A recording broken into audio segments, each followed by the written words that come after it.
how would you like to become much more productive? If you're selling, sell more.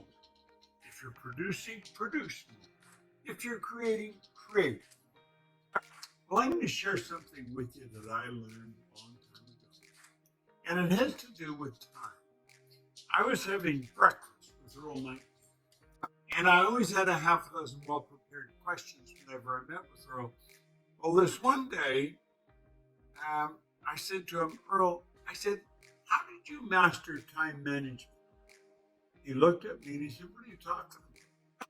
Well, I said, you accomplish more in a short period of time than anybody I've ever seen. And I've never seen the guy rushing. He said, first of all, I didn't master time management. Nobody masters time management. He said, time can't be managed. He said, you can only manage activity. He says, I just carry a list in my pocket. And every night before I go to bed, I write down a half a dozen goal-achieving activities that I will start working on tomorrow.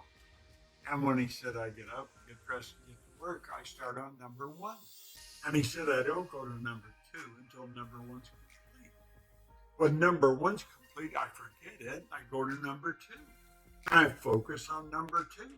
When number two's complete, I forget it. I go to number three.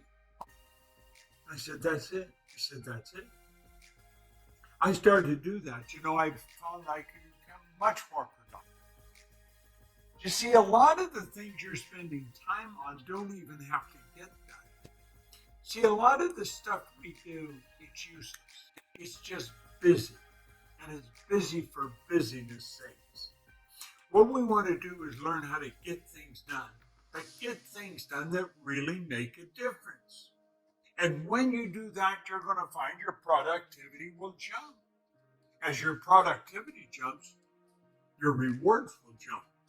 See, the people that earn the most are the ones that produce the most. You say, well, that doesn't always work. That always works. You'll always get what you deserve. Never more, never less. It balances itself out over time. Become more productive. How do you become more productive? Write down your goal-achieving activities that you're going to do tomorrow before you go to sleep. And when you make up, that's where all of your focus goes. And you don't let people distract you. People come up, have you got a minute? What they're really saying is, let me waste about 15 minutes of your day, or maybe an hour. Say, no, I'm sorry, I don't have a minute. I'm busy, I'm focused. You're going to find your productivity